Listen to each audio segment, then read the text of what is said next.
السلام عليكم، الله يسعد اوقاتكم بكل خير. لسه مكملين بقصة الأندلس، ويمكن اليوم أصعب جزء بالنسبة لي. اليوم الخبر الصادم اللي هدم أحلام موسى بن نصير وطارق بن زياد وأنهى قصة الفتح بالنسبة لهم. بدون مقدمات طويلة خلونا نكمل الأحداث. لا تنسوا تشتركوا بالقناة وتساعدوني أوصل ل 2000 مشترك على اليوتيوب. نكمل القصة ونقول بسم الله.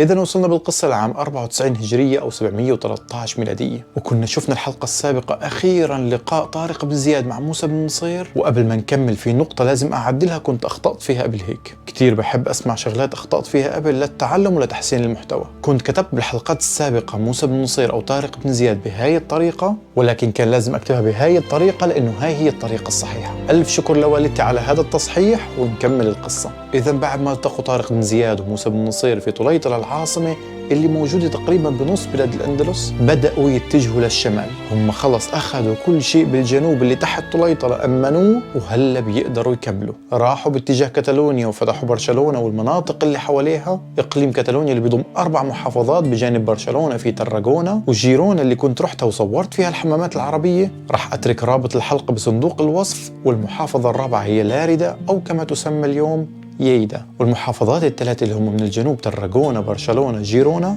لأنهم بيطلوا على البحر فكانوا دائما سبب صراع كبير عليهم بسبب موقعهم الاستراتيجي جدا اقتصاديا، لدرجة انه تراغونا اللي كنت حكيت انها بجنوب كتالونيا هي اول مدينة بنوها الرومان خارج الامبراطورية تبعتهم اللي كانت بشبه جزيرة ايطاليا. ومن بعد برشلونة راحوا على سراقسطة واللي تعتبر اعظم مدن الشمال الشرقي. عملوا مجد رائع في سراقسطة، قصر الجعفرية وجمال، وكمان كنت صورت فيه حلقة. وبالمناسبة اول مسجد بنوه المسلمين في ارض الاندلس كان بسراقسطة. سراقسطة اللي اليوم بالإسباني اسمها تاراغوثا أو بالكتالوني ساراغوسا. قبل ما نكمل على المدن اللي خلص اليوم آخر حلقة رح نحكي فيها عن قصة الفتح الرئيسية بسبب الرسالة رح نحكي عنها كمان شوي. بدي أحكي إنه كل الفتوحات اللي تمت في بلاد الأندلس شبه جزيرة أيبيريا واللي هي اليوم إسبانيا والبرتغال، كله هذا تم ب3 سنوات. فتح الأندلس معجزة حقيقية، يعني لولا أنه في مصادر من كل الأطراف تثبت الموضوع لكانت هاي قصة خيالية لا يمكن حد يصدقها. الرومان قرون هم يحاولوا ياخذوا المغرب العربي ويدخلوا على شبه جزيرة أيبيريا، والمسلمين بأقل من نصف قرن سيطروا على المنطقة بالكامل. شيء عظيم وعمل جبار فعلا.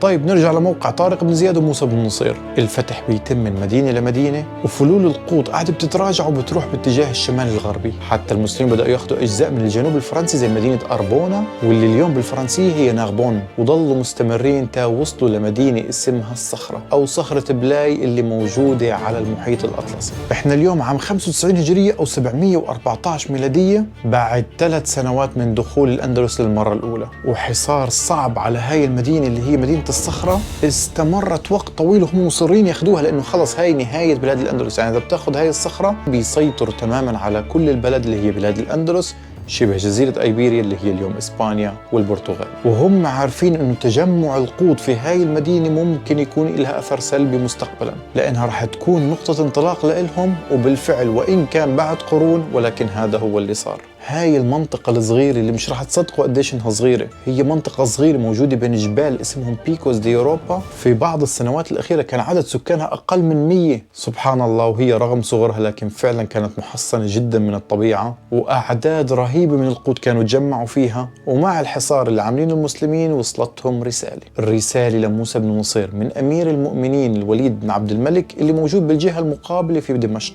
ارجع أنت وطارق بن زياد حالا إلى دمشق. طيب الصخرة مهم جدا ناخدها، وهو عارف قديش إنها مهمة، ولكن الرد: ما في مجال، ارجعوا احضروا فورا إلى دمشق. الكتب والروايات والمصادر قد ما حاولوا يشرحوا حزن موسى بن نصير وقتها وخلال رحلته لدمشق فلا يمكن الوصف يتم بشكل صحيح. حزين مكتئب، حلمه الكبير ضاع، حلمه الكبير مش الأندلس. الأندلس كانت خطوة لهذا الحلم. وخليني أذكركم كم عمر موسى بن نصير اليوم. عمره 75 سنة. الدكتور رغب السرجاني في كتابه قصة الأندلس من الفتح للسقوط ذكر إنه اليوم عمر ال60 هو سن المعاش، لكن موسى بن نصير قاعد بيركب خيول ومن مدينة لمدينة ومعارك، وكل هذا تحضير لحلمه الكبير. طيب شو هو حلم موسى بن نصير؟ شو لهالدرجة اللي يخلي أمير المؤمنين يستدعيه ويطلب عودته فورا؟ موسى بن نصير كان ناوي يفتح القسطنطينية اللي هي بتركيا واللي بتعرفوا عندها حدود مع سوريا، يعني أكيد منطقيا ممكن نحكي أسهل إنه تدخلها من سوريا. لكن زي ما بتعرفوا اسطنبول في منها جزء بآسيا وجزء بأوروبا، بيفصلهم مضيق البوسفور واللي كمان بيربط بحر مرمرة بالبحر الأسود، والقسطنطينية على الجانب الأوروبي وهي عاصمة الإمبراطورية الرومانية البيزنطية لسنوات طويلة، وما قدروا ياخدوها المسلمين أبدا. العائق المائي هاد مش مساعدهم أبدا يدخلوها من الشرق، فموسى بن نصير كان بده ياخدها من الغرب. عارفين شو معناه هذا الموضوع؟ إنه بده يخلص من إسبانيا على فرنسا، بعدين إيطاليا ويوغوسلافيا، رومانيا، بلغاريا واليونان، تايفوت تركيا من الشرق ومنها للقسطنطينية. هل هو كان شايف انه بيقدر؟ متأكد انه بيقدر، ومعه طارق بن زياد وعارف وعلى يقين انه رح يوصل للقسطنطينية. بالمقابل الوليد بن عبد الملك خايف على المسلمين، رح يروحوا بعيد عن بلادهم وعن إمكانية المدد من خلفهم، أجواء صعبة عليهم وأرض بعيدة عن الأرض اللي هم متعودين عليها، فما حب هاي الخطوة وفضل انهم يتوقفوا. هل أخطأ الوليد؟ كل واحد ممكن يفكر ويقرر، لكن لازم نحكي ان الوليد بن عبد الملك كان بيهتم جدا بالناس، وكان مهم جدا عنده ان المسلمين يكونوا بخير، وهي اولوياته شيء لازم فعلا يحترم. من الاشياء اللي عملها الوليد كان اول من اقام المستشفيات في بلاد المسلمين، وقرر توظيف قائد لاي اعمى، يعني اي شخص ما بيشوف عنده قائد يساعده، واي انسان مقعد خصص له خادم يكون معاه 24 ساعة. فكان حال المسلمين وامانهم عنده اولوية كبيرة. معلومة زيادة ممكن نحكيها ممكن تكون غريبة بالنسبة للناس، انه الوليد بن عبد الملك كان اصغر من موسى بن نصير ب30 سنة. 30 سنة فرق، أصغر من موسى بن نصير، وحكى له ارجع فورا أنت وطارق بن زياد، ورد عليه ورجع مباشرة.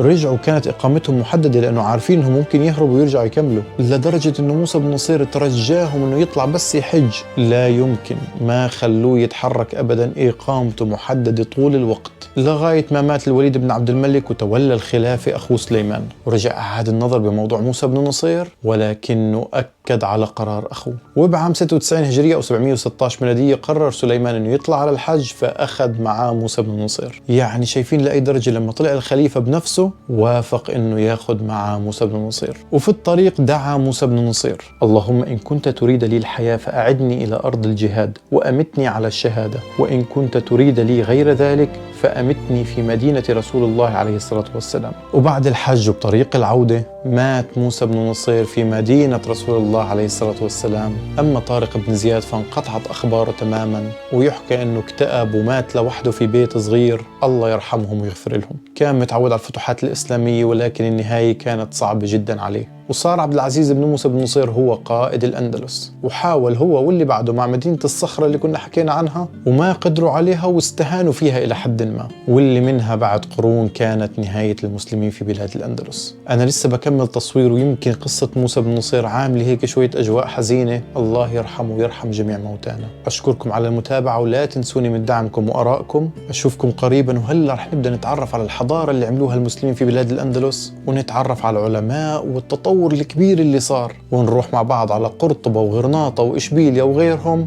كان معكم أحمد داوود. أديو.